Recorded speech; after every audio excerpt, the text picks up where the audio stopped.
vous êtes dans votre matinale. Bonjour et bienvenue. Bilan 2022-2024 de l'initiative Cacao, c'est ce qui a meublé la 7e réunion du comité de pilotage de cet engagement conjoint Côte d'Ivoire-Ghana, un engagement pour éliminer la déforestation et encourager de nouvelles pratiques comme l'agroforesterie dans la cacao-culture. Cette 7e réunion, présidée par le ministre Laurent Tiagba des Eaux et Forêts, a aussi dégagé les perspectives de l'initiative Cacao. Franck Quadio. Faire le point des résolutions des derniers comités de pilotage de l'initiative Cacao Forêt ICF en mettant l'accent sur la période 2022-2024, mais aussi le suivi de la déforestation liée au cacao, sans oublier les actions prioritaires pour la période 2024-2025. C'est en filigrane l'agenda de cette 7e réunion du comité de pilotage de l'ICF, phase 2, présidée par le ministre des Eaux et Forêts au nom du gouvernement ivoirien. Des acquis tels l'implication des populations et des différents acteurs de toute la chaîne de production, sans oublier la mise en valeur d'aires cultivables et la redynamisation de certaines surfaces en paysages exploitables. Tout est passé au peigne fin et les échanges entre secteurs privés et publics sont enrichissants, de quoi dynamiser l'orientation de l'action. Je vous exhorte donc à maintenir et à rendre plus dynamique la plateforme que constitue l'ICF afin qu'elle continue à servir de cadre de dialogue entre les principales parties prenantes sur les thématiques clés de la durabilité du cacao. Ces thématiques incluent notamment la lutte contre la déforestation et des sujets d'actualité tels que l'agroforesterie, la traçabilité, le système de suivi satellitaire des forêts. La Fondation mondiale pour le cacao et l'ensemble des partenaires, aux côtés donc de la Côte d'Ivoire, dans ce combat conjoint avec la République ghanéenne en faveur d'un cacao durable à même d'intégrer, entre autres, les nouvelles réglementations de l'Union européenne sur la déforestation importée. Je vous donne à présent lecture de ce communiqué émanant du ministère de l'Environnement, du Développement durable et de la Transition écologique, un communiqué relatif à la pollution dans le département de Zouaounien et les mesures prises pour contrôler la situation. Les 24 et 29 juin 2024 dernier, le ministère de l'Environnement, du Développement durable et de la Transition écologique a été saisi d'un cas de pollution du fleuve Cavali et de ses affluents occasionnant des vomissements et des maux de tête des populations riveraines s'étant abreuvées à ses sources ainsi qu'une mortalité massive de poissons. Aussitôt saisie, une équipe conjointe composée du Centre ivoirien antipollution SIAPOL et du laboratoire de l'Université de Mans a été dépêchée sur les lieux pour apprécier et déterminer les causes de cette situation. Il ressort des premiers résultats d'analyse que ces sources ont été polluées à la suite de la rupture du valve d'un pipeline transportant l'eau boueuse cyanurée de décantation au parc à résidus de l'entreprise exploitant la mine d'or d'Iti dans le département de Zouaounien. Cette rupture a occasionné un écoulement qui a atteint une rivière adjacente au parc et à résidus de la mine et a abouti au fleuve Cavali à travers le canal artificiel d'évacuation des eaux pluviales. Une mise en demeure de cessation de pollution a été immédiatement servie à l'entreprise incriminée et en accord avec les autorités préfectorales, des populations ont été sensibilisées à ne pas consommer les eaux polluées.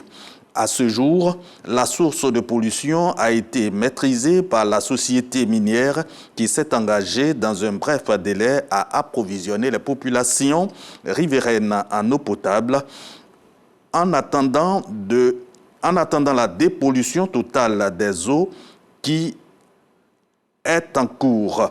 Il convient de relever fort heureusement qu'à ce jour, aucune perte en vie humaine n'est à déplorer. Le ministère de l'Environnement, du Développement durable et de la Transition écologique exprime la solidarité du gouvernement aux habitants des zones sinistrées et les rassure que toutes les mesures seront mises en œuvre pour minimiser les effets de cet accident regrettable. Il les invite à s'abstenir de consommer les eaux, les animaux et végétaux contaminés et à se rendre immédiatement dans un centre de santé en cas de symptômes tels que les vomissements ou des maux de tête. Signé Bini Kobenangeta, chef de cabinet du ministère de l'Environnement, du Développement durable et de la Transition écologique. Les récentes pluies diluviennes et leurs corollaires d'inondations n'ont pas endeuillé qu'Abidjan, la ville balnéaire de San Pedro, compte aussi des morts et des disparus. Aux familles de ces sinistrés, de ces victimes, la ministre de la Solidarité, de la Cohésion sociale, de la Cohésion nationale et de la lutte contre la pauvreté vient de manifester la solidarité du gouvernement. Miss Belmondo Dogo a remis à ces familles des vivres et non-vivres ainsi que du numéraire. La correspondance de Sam Koda. La ministre de la Cohésion nationale, de la solidarité et de la lutte contre la pauvreté, aux côtés des familles endeuillées et des déplacés, suite aux pluies diluviennes qui se sont abattues sur la ville ces derniers jours, faisant 4 morts et de nombreux déplacés. Après avoir rendu visite aux 36 ménages relogés dans les différents sites d'accueil, Miss Belmondo Dogo s'est rendue dans la cour de la préfecture pour faire un don en vivres et non-vivres aux 150 familles déplacées. Merci au président de la République, son Excellence Alassane Ouattara. Merci au Premier ministre et à son gouvernement. Je voudrais aussi saisir cette occasion pour dénoncer les remblais illicites, sans aucune étude d'impact environnemental et social.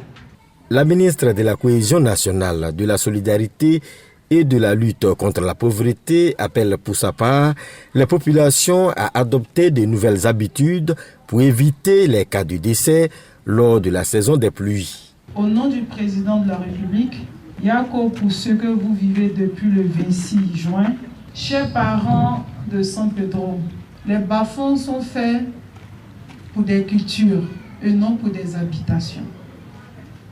Et lorsqu'on remblait, on défie la nature. Je vous invite à quitter ces zones à risque pour votre vie et surtout pour les enfants. Le don fait par Miss Belmondo Dogo aux familles sinistrées est composé de 3,5 tonnes de riz, de 150 nattes, de 25 cartons d'huile, de 25 cartons de savon, de 20 cartons de tomates et de la somme d'1 million de francs CFA.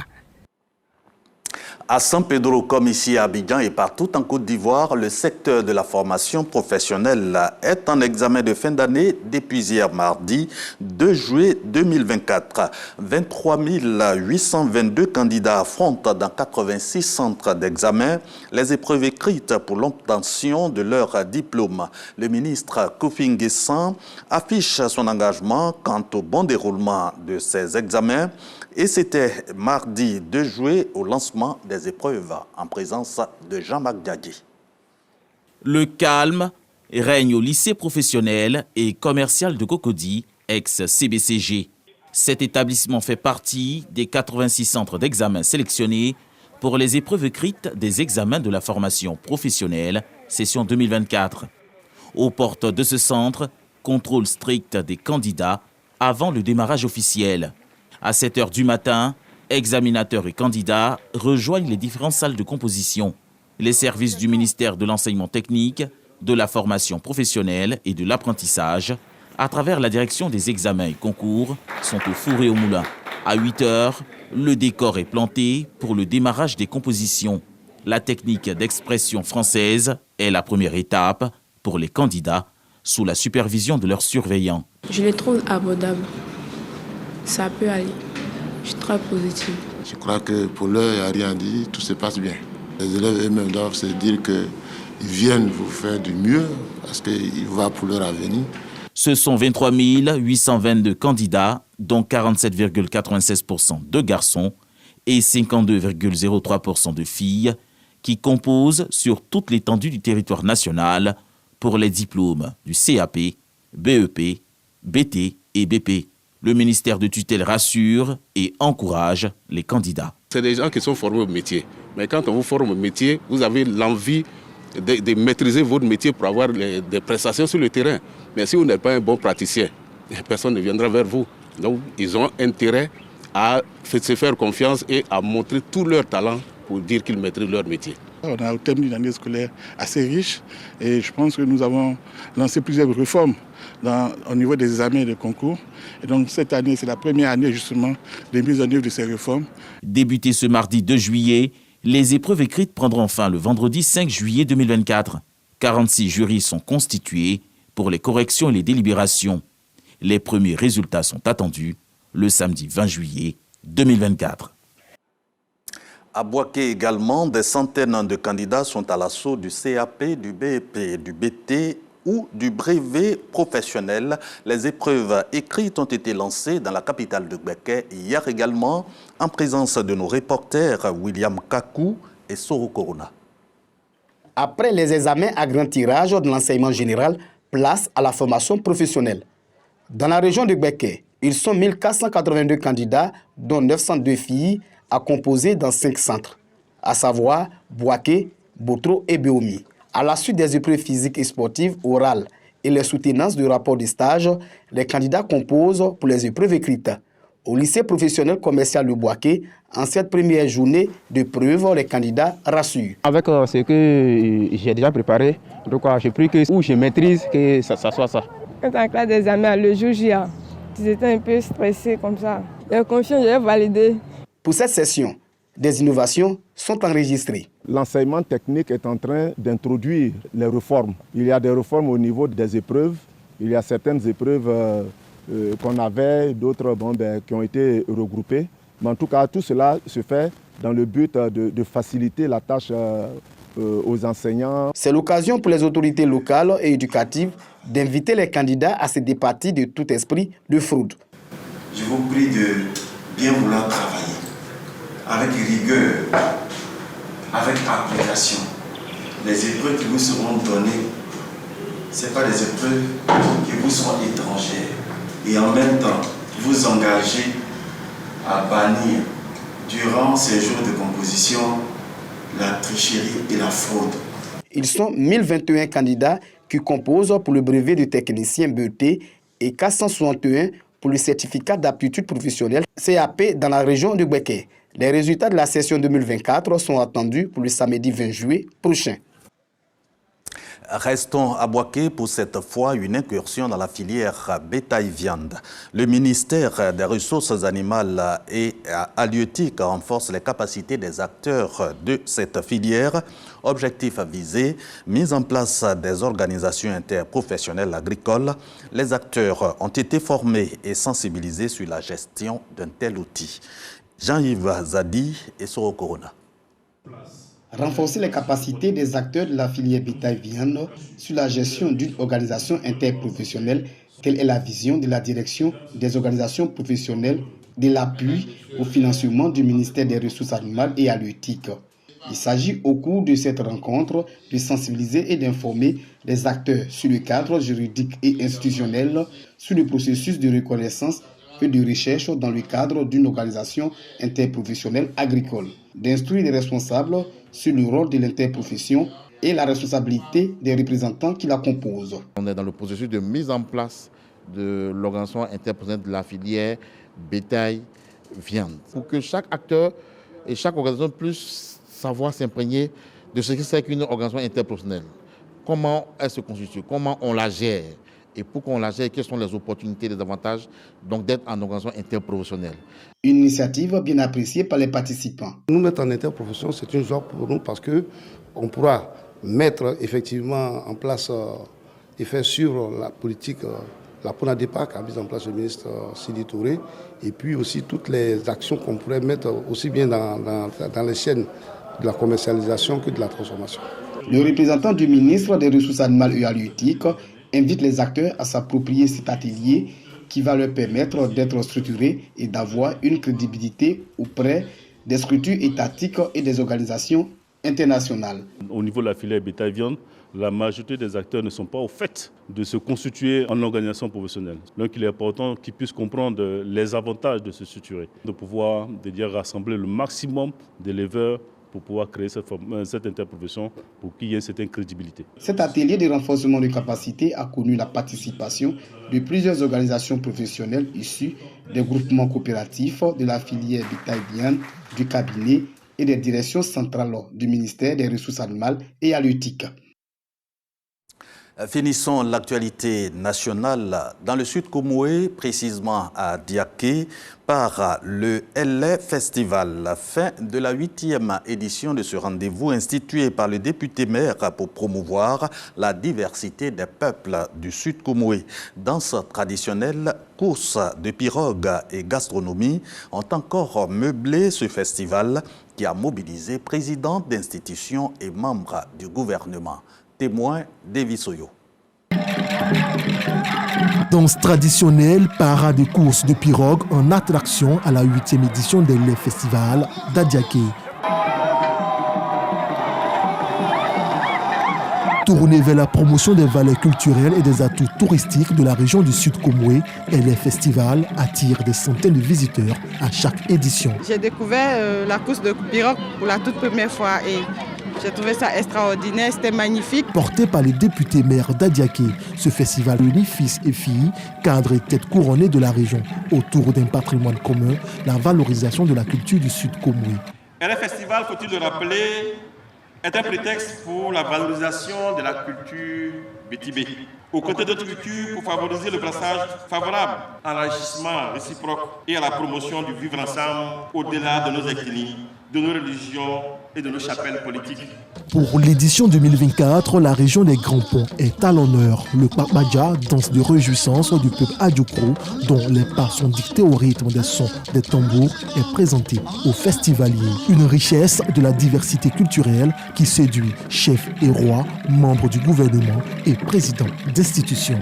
Il est indéniable que le festival contribue à donner de la visibilité au département d'Adiaké et favorise l'économie du tourisme. Ce visage que vous affichez, chers fils de la région, en étant tous ici réunis à Adiaké, est le symbole d'une fraternité retrouvée.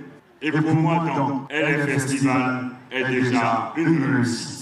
Au nom du Premier ministre, le ministre d'État, ministre de l'Agriculture, du Développement rural et des productions vivrières invite les forces vives et cadres de la région à préserver le climat de paix et l'entente dans le Sud Comoé. En acceptant de nous enrichir mutuellement de nos différences, que nous allons grandir ensemble.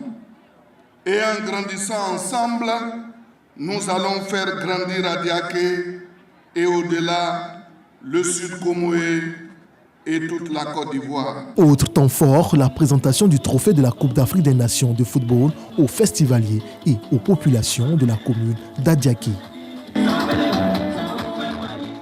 Dans l'actualité internationale, en Amérique, l'ouragan Beryl, particulièrement précoce, s'apprête ce mercredi à toucher la Jamaïque, puis les îles Caïmans, après avoir fait au moins 7 morts et causé des destructions considérables dans le sud-est des îles Caraïbes. Sur notre continent, en Tunisie, l'élection présidentielle se tiendra le 6 octobre 2024. Annonce faite mardi 2 juillet par le président Kais Saied, accusé depuis plusieurs années de dérive autoritaire. C'est tout pour ce matin. Merci de nous avoir suivis. L'actualité revient à 10 h. Excellente journée à vous tous sur RTI 1.